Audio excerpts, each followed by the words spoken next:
Welcome back everyone. स्वागत है आप सभी का एक बार फिर से रोशन सा स्टडी पॉइंट पर। तो आज की इस वीडियो में हम बात करने वाले हैं क्लास 12th का चैप्टर नंबर 2 फ्लेमिंगो बुक का द लॉस्ट स्प्रिंग। उसकी आज हम कुछ ऐसे इंपॉर्टेंट क्वेश्चन आंसर को देखेंगे जो कि एग्जाम पॉइंट ऑफ व्यू से बहुत इंपॉर्टेंट हो जाते हैं हमारे लिए। तो जितने भी बच्चे एग्जाम की प्रिपरेशन कर रहे हैं, क्योंकि उनका एग्जाम अब बस बहुत ही जल्द आने ही वाला है, तो जितने भी बच्चे हमारे एग्जाम की प्रिपरेशन कर रहे हैं उनके लिए ये वीडियो बहुत ही ज्यादा हेल्पफुल होने वाली है। तो इससे पहले, वीडियो को शुरू करने से पहले, जिन बच्चों ने पिछली वीडियोस को नहीं देखा है तो हमारे चैनल की प्लेलिस्ट पर जाकर वो पिछले वीडियोस को देख सकते हैं। उसके बाद ताकि उनकी अंडरस्टैंडिंग और उनकी प्रिपरेशन और अच्छे वे में हो जाए, वो और अच्छे एग्जाम में मार्क्स ला सके। तो चलिए शुरू करते हैं आज की वीडियो, जो कि रहने वाली है क्लास 12th वाले बच्चों के लिए। चैप्टर का नाम है हमारा द लॉस्ट स्प्रिंग। ठीक है, चैप्टर का नेम है हमारा द लॉस्ट स्प्रिंग। ठीक है, चैप्टर नंबर 2 फ्लेमिंगो बुक का। और इंपॉर्टेंट क्वेश्चंस की आज हम बात करने वाले हैं। और थोड़ा सा हम ये भी देखेंगे कि एग्जामिनर का क्या पैटर्न होता है क्वेश्चन को पूछने का, किस तरीके के क्वेश्चंस एग्जामिनर पूछता है और हमें किस तरीके से उस क्वेश्चन का आंसर करना है, क्वेश्चन को हम कैसे समझ सकते हैं। तो आपके लिए ये वीडियो बहुत ही ज्यादा हेल्पफुल होने वाली है। शुरू करते हैं वीडियो को पहले क्वेश्चन के साथ। पहले क्वेश्चन में हमें बताया गया है, डू यू थिंक। ठीक है, पहला क्वेश्चन कहता है कि do you think Saheb was happy to work at the tea stall, answer giving reason. ठीक है, हमें रीजन के साथ हमें आंसर को बताना है। एग्जामिनर हमसे इस क्वेश्चन में पूछ रहा है कि आपको क्या लगता है, मतलब आपको क्या लगता है कि जो साहिब है वो टी स्टॉल पर काम करके खुश है, अपने रीजन बताइए, अपने कारण दीजिए। एग्जामिनर हमसे ये क्वेश्चन पूछ रहा है। इस क्वेश्चन की अगर हम बात करें तो 2008 में ये क्वेश्चन आया हुआ था। ऑल इंडिया एग्जाम, मतलब ऑल इंडिया जो सीबीएसई का एग्जाम होता है क्लास 12th का, उसमें इस क्वेश्चन को पूछा गया था। ये क्वेश्चन 2 या 3 मार्क्स में आ सकता है, तो आपको अच्छे से इसको देख लेना है कि क्वेश्चन का क्या तरीका है, किस तरीके से एग्जामिनर हमसे आंसर की डिमांड कर रहा है और किस तरीके से हम आंसर को लिख सकते हैं। तो क्वेश्चन की एक बात करें तो पूछा गया है कि आपको क्या लगता है, हमें अपने व्यूज देने हैं। ठीक है, अगर सपोज करो हमने किसी रैक पिकर बच्चे को देखा, अगर वो किसी टी स्टॉल पे काम कर रहा है, तो हमारे माइंड में क्या थॉट्स आएगा, क्या ये बच्चा क्या ये बच्चा उस टी स्टॉल पे काम कर कर खुश है, क्या ये बच्चा इस होटल पे काम करके खुश है। तो अगर हम भी नोटिस करते हैं, जब भी हम ट्रैवलिंग करते हैं तो हम ऐसे बहुत सारे हमें एग्जांपल देखने को मिल जाते हैं। तो सेम क्वेश्चन हमसे पूछा गया कि आपको क्या लगता है, आपको अपने रीजन देने हैं। तो यहाँ पे हमें हमारे रीजन बताने हैं। ठीक है, तो अब हम आंसर की शुरुआत करेंगे। आंसर कैसे आप कर सकते हो, since Saheb now works in a tea stall he is now bound to his master and feels burden. ठीक है, देखो यहाँ पे साहिब क्या हो रहा है कि मतलब साहिब जो है वो एक कहीं ना कहीं तरीके से बंध गया है अपने जो टी स्टॉल का मालिक है उससे। वो अपना मतलब जो होता है ना कि जैसे पहले साहिब अपना रैक पिकिंग करता था तो वो अपना खुद का मालिक हुआ करता था, लेकिन जब से इसने टी स्टॉल पे काम करना शुरू करा है ये किसी के बोझ के तले एकदम बंध चुका है। तो यहाँ पे आंसर की बात ये हो रही है। ठीक है, the steel canister he carries is very heavy as compared to his light plastic bag. ठीक है, देखो बताया गया है कि जो कैनिस्टर था, जो स्टील का कैनिस्टर था, वो बहुत ही ज्यादा भारी हुआ करता था। किसके कंपेयर में, जो लाइट प्लास्टिक बैग होता था उसके कंपेयर में। ठीक है, कैनिस्टर क्या होता था, बहुत ज्यादा भारी होता था। ठीक है, पहले वो क्या करता था, हल्के प्लास्टिक बैग को लेकर अपना बिल्कुल बिंदास होके काम करता था, लेकिन अब कैनिस्टर लेके वो दब चुका है, उसके ऊपर एक बोझ आ चुका है कैनिस्टर का। ठीक है, तो इस तरीके से आप कह सकते हो the bag was his own and the canister belongs to his master. देखो बताया गया है यहाँ पे जो बैग था वो उसका खुद का था।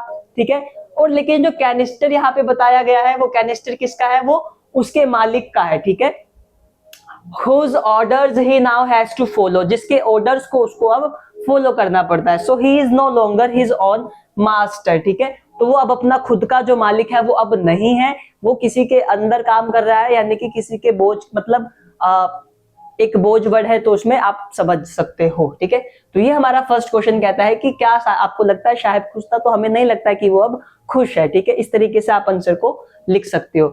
आगे बढ़ते हैं अगले प्रश्न की ओर। तो अगला क्वेश्चन हमसे कहता है कि what does the title Lost spring convey. जो लॉस्ट स्प्रिंग है, ठीक है, लॉस्ट स्प्रिंग है, वो हमें क्या संदेश देता है, वो कौन सा हमें संदेश देता है चैप्टर के थ्रू।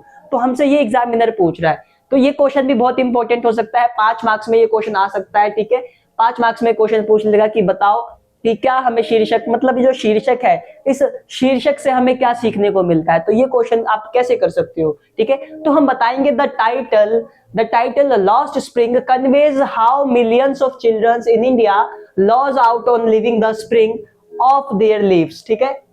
मतलब कि क्या, अभी ये क्वेश्चन एकदम हमारा ये बुक का क्वेश्चन अलग से क्वेश्चन पूछ सकता है, ठीक है। ऐसे क्वेश्चंस आपको नॉर्मली देखने को भी मिलेंगे। तो आप बताओगे जो टाइटल है हमारा लॉस्ट स्प्रिंग, वो क्या कन्वे करता है, वो शीर्षक हमें बताता है कि भारत में ऐसे बहुत सारे बच्चे हैं, ठीक है, जो कि अपना जो स्प्रिंग होता है, जो वसंत का होता है, वसंत की जो लाइफ होती है, गर्मी छुट्टी वाला जो सीजन होता है, उसको कहीं ना कहीं वो लोग मिस करते जा रहे हैं, ठीक है। कौन से बच्चे हैं ये, तो ये बच्चे वैसे बच्चे हैं जो बहुत ही गरीब है और मतलब जिनके पास खाने को पर्याप्त मात्रा में भोजन नहीं है। तो इस तरीके के बच्चों के लिए बताया गया है जो लॉस्ट स्प्रिंग है, वो मतलब जो स्प्रिंग का सीजन है वो कहीं ना कहीं खोया जा रहा है, ठीक है। That is their childhood, the best phase of life is lost in the hardships involved to earn their livelihood. Poverty forces these young children to work in the most inhuman conditions, ठीक है। देखो यहाँ पे बताया गया जो poverty गरीबी है उनको गरीबी उनको फोर्स करती है कि तुम ऐसे कंडीशंस में काम करो, रैक पिकिंग करो, बहुत ही गंदे इलाके में जाके आप लोग रैक पिकिंग का काम करो, ठीक है, मेहनत मजदूरी छोटे छोटे बच्चों से। तो इस तरीके से वो गरीबी उनसे करवा रही है, ठीक है। उनका खुद का मन नहीं होता ये सारी चीजें करने का, लेकिन जो गरीबी होती है, गरीबी कुछ भी करवा देती है, ठीक है। तो इस तरीके से आप आंसर में ऐसे वैल्यूएबल पॉइंट्स को मेंशन कर सकते हो।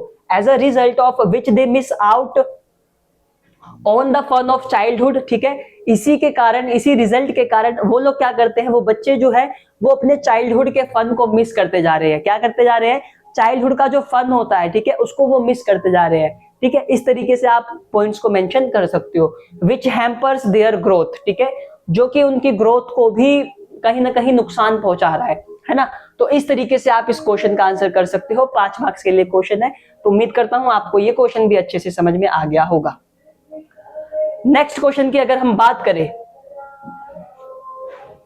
इस क्वेश्चन में हमसे पूछा गया है what does the writer mean when she says Saheb is no longer his own master, ठीक है। तो अब इसमें हमसे राइटर के बारे में पूछ रहा है कि पहले क्वेश्चन में क्या था, पहले क्वेश्चन में एग्जामिनर ने हमसे हमारे व्यूज पूछे थे कि आपको क्या लगता है कि क्या साहेब टी स्टॉल पर काम करके खुश है।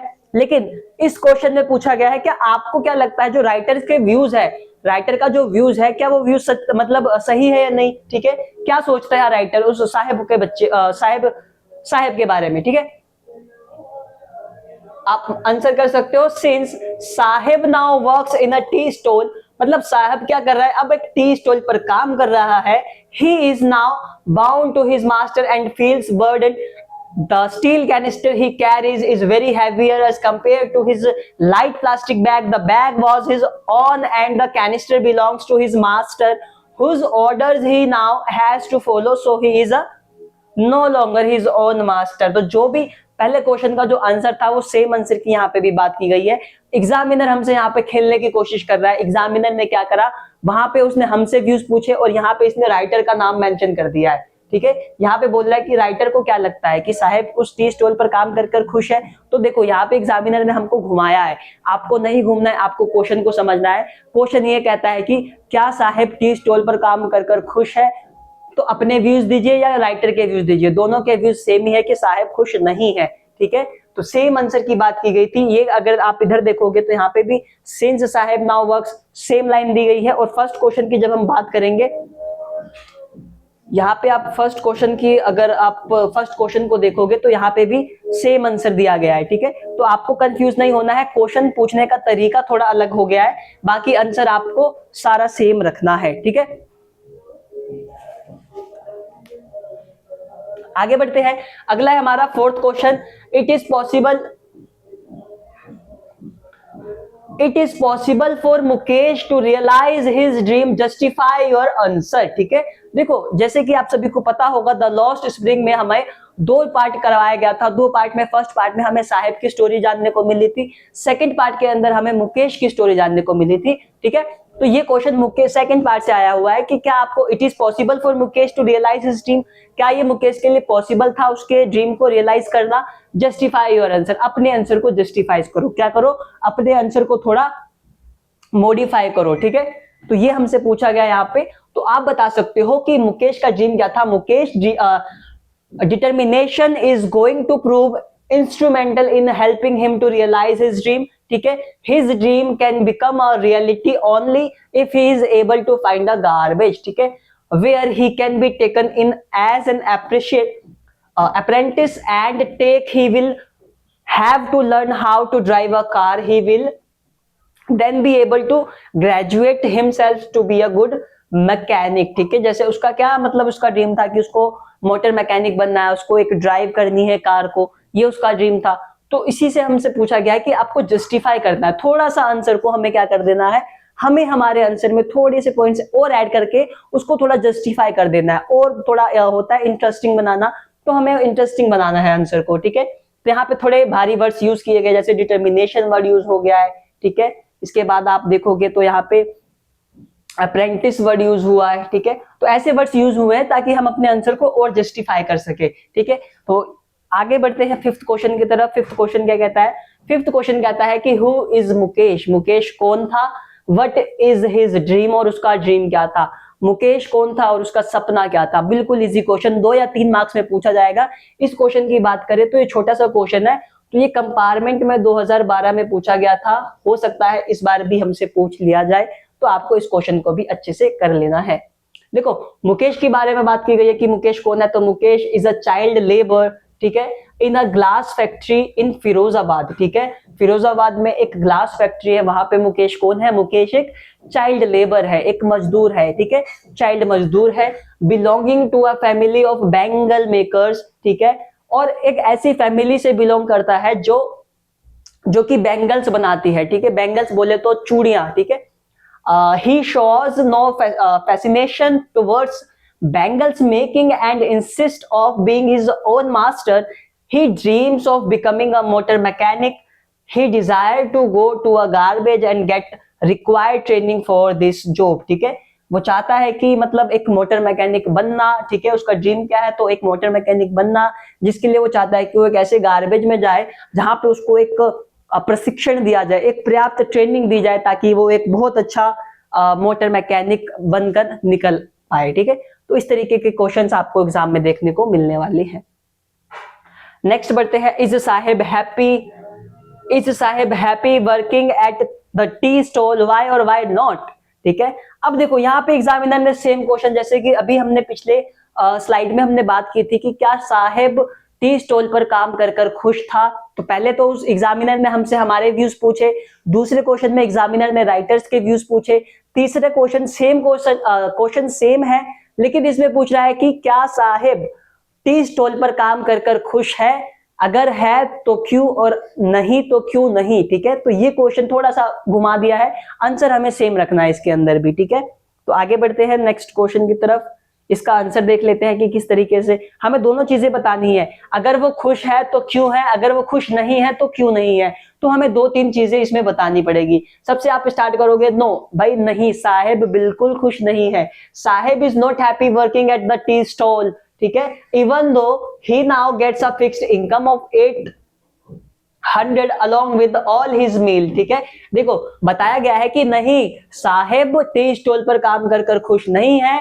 देखो ही नाउ गेट्स, लेकिन फिर भी उसको क्या होता है कि उसको एक फिक्स्ड इनकम दी जा रही है, 800 रुपए का इसको इनकम दी जा रही है, इनकम के साथ साथ उसको थोड़ा सा खाना भी दिया जा रहा है, ठीक है, लेकिन फिर भी वो खुश नहीं है। He has lost his freedom, वो अपनी स्वतंत्रता को खो चुका है यहाँ पे, ठीक है। क्या कर चुका है वो अपनी स्वतंत्रता को खो चुका है। And his care free days, और जो उसके केयर फ्री डेज होते थे, बिना किसी थकान के, बिना किसी रोक टोक के कहीं भी आना जाना, इन सारी चीजों से वो यहाँ पे खो चुका है, मुक्त हो चुका है। He is no longer his own master and is bound and burdened by the steel canister he now has to carry. उसको क्या करना पड़ रहा है, अब उसको किसी के बोझ के तले काम करना पड़ रहा है, किसी भारी कैनिस्टर को अपने कंधों पर उठाकर काम करना पड़ रहा है, एक बोझ के तले, ठीक है। तो ऐसे आंसर्स आप इसमें मेंशन कर सकते हैं, ठीक है। आगे बढ़ते हैं, अगला है हमारा mention any 2 problems faced by the Bengal sellers, ठीक है। जो बेंगल सेलर्स होते हैं उनके किन्हीं 2 प्रॉब्लम्स को हमें यहाँ पे जस्टिफाई करना है, हमें यहाँ पे मेंशन करना है ऐसी 2 प्रॉब्लम्स जो वो लोग फेस करते हैं। क्या फेस करते हैं, आइए देखते हैं। The bangle makers had to work in the glass furnaces with high temperatures. उनको क्या करना होता है, जो बैंगल मेकर्स होते हैं उनको बहुत ही हाई टेम्परेचर पे काम करना होता है, मतलब चारों तरफ से रूम बंद होगा और बहुत ज्यादा हाई टेम्परेचर पे उनको काम करना होता है। ठीक है, ऐसे आप आंसर की शुरुआत कर सकते हैं। Dingy cells without air and light, बिना हवा बिना किसी लाइट की रोशनी के साथ बिल्कुल चार एक मतलब कमरे में उनको बंद होकर एक ऐसा काम करना पड़ता है। They are expose to various health hazard like losing their eyesight, उनको बहुत सारी समस्याओं का सामना करना पड़ता है, लाइक उनकी आंखों की रोशनी का। ठीक है, as they work in abnormal conditions in dark and dingy cells, they were also caught in a web of poverty, burdened by the stigma of caste in which they were born, and also caught in a vicious circle of, ठीक है, साहूकार्स, ठीक है, middleman and policeman. ठीक है, इन सारी चीजों के बावजूद भी उनको किसी ऐसे लोगों के दबाव में काम करना पड़ता है। कैसे लोग, जैसे कि साहूकार हो सकते हैं, मिडलमैन बोले तो बिचौलिए जो होते हैं, ठीक है, बिचौलिए जो आपको पैसे लेकर आपकी जॉब लगवाते हैं कहीं पे, तो बिचौलिए का काम करते हैं। और पुलिसमैन भी क्या करते हैं, इन लोगों का शोषण करते हैं एक तरीके से। तो ऐसे पॉइंट्स को आप इसमें मेंशन कर सकते हैं। नेक्स्ट है हमारा, garbage has two different meaning, one for the children and another for the adults. देखो यहाँ पे बताया, पूछ रहा है एग्जामिनर हमसे कि देखो जो गार्बेज है, ठीक है, गार्बेज के दो डिफरेंट मीनिंग निकलते हैं, एक होता है चिल्ड्रन के लिए और एक होता है अडल्ट्स के लिए, यानी कि वयस्क लोगों के लिए। तो हमें बताना है कि चिल्ड्रन के लिए गार्बेज का क्या मीनिंग है और वयस्क के लिए गार्बेज का क्या मीनिंग है, हमें इस चीज को यहाँ पे जस्टिफाई करना है। ठीक है, तो हम कैसे आंसर को कर सकते हैं, चलो आगे बढ़ते हैं, इसका आंसर देखते हैं। तो यहाँ पे आप बता सकते हो फॉर द चिल्ड्रन, पहले हम बच्चों की बात करते हैं कि बच्चों के लिए गार्बेज का क्या अर्थ होता है। तो for the children garbage has a different meaning from what it means for the adults. For the children it is wrapped in wonder, their eye light up when they find a rupee or a 10 rupee note in it। ठीक है, जो बच्चे होते हैं, जो garbage के लिए उनका मीनिंग क्या है कि गार्बेज ढूंढ, मतलब वो बिल्कुल फ्री होके एकदम बहुत मस्ती में ढूंढते हैं। क्यों? क्योंकि उनको लगता है कि अगर उनको 1 रुपए का सिक्का या 10 रुपए का नोट भी मिल जाए तो उनकी आंखें चमक उठती है, तो वो और ज्यादा ढूंढते हैं कि मुझे और पैसे मिलेंगे। ठीक है, तो गार्बेज का मीनिंग यहाँ पे बच्चों के लिए ये बताया गया है। They search the garbage exactly with the hope of finding something more, but for the elders it is a means of survival। लेकिन वयस्क लोगों के लिए गार्बेज क्या होता है, उनके जीवन जीने का एक तरीका होता है। ठीक है, किस तरीके से, हम नेक्स्ट क्वेश्चन में उसको देख लेंगे। देखो नेक्स्ट में सेम क्वेश्चन आ गया, सर्वाइवल इन Seemapuri means rag picking, comment. ठीक है, जो सर्वाइवल है यानी कि जीवन यापन है, वो सीमापुरी में रैग पिकिंग मतलब एक तरीका है, कैसे, कमेंट हमें करके बताना है। ठीक है, हमें कमेंट करना है। सीमापुरी जैसे आप लोगों को नहीं पता तो सीमापुरी दिल्ली का एक बाहरी इलाका पड़ता है। ठीक है, सीमापुरी जहाँ पे बहुत सारी झुग्गी झोपड़ियां भी है ना, और वहां पे बहुत सारे आपको ऐसे बच्चे मिल जाएंगे जो बाहर से कहीं से उठ के आए हैं। ठीक है, और रैग पिकिंग का कार्य करते हैं। और सीमापुरी की कंडीशन थोड़ी बहुत ज्यादा खराब है, अगर आपको समय मिले तो आप देखना उसको। ठीक है, आंसर हम क्या कर सकते हैं, सर्वाइवल इन सीमापुरी मींस रैग पिकिंग। ठीक है, कैसे, आगे देखते हैं क्या कहता है हमारा आंसर। ओवर द इयर्स, मतलब दिन प्रति, मतलब पिछले कुछ सालों में जो सीमापुरी में रैग पिकिंग एक सर्वाइवल का तरीका बन गया है। कैसे, it has acquired the proportions of a fine art for the slum dwellers of Seemapuri. Rag picking is their daily bread. ठीक है, जो सीमापुरी में रहने वाले लोगों के लिए जो रैग पिकिंग है वो डेली ब्रेड का काम करता है। डेली मतलब रैग पिकिंग क्या है, उनके लिए एक रोटी का काम करता है। ठीक है, रोटी, अगर वो रैग पिकिंग नहीं करेंगे तो रोटी नहीं खा पाएंगे, इस तरीके से। It gives them the roof over their heads and is the very means for their survival, और यही उनके जीने का एक तरीका है। ठीक है, तो ये कुछ क्वेश्चंस थे हमारे चैप्टर नंबर 2 क्लास 12th वाले बच्चों के लिए, जो कि बहुत इंपॉर्टेंट होने वाले हैं उनके एग्जाम पॉइंट ऑफ व्यू से। तो मैं उम्मीद करता हूं आप सभी को जितने भी क्वेश्चंस हमने डिस्कस किए हैं वो सारे क्वेश्चन कहीं ना कहीं रिपीट हो रहे हैं, पिछले कुछ सालों में रिपीट हुए हैं। और आप इस वीडियो को अपने दोस्तों में ज्यादा से ज्यादा शेयर करिए, कमेंट्स करिए, और बहुत जल्द हम एक नए टॉपिक के साथ मिलने वाले हैं। तब तक के लिए आप सभी को बेस्ट ऑफ लक।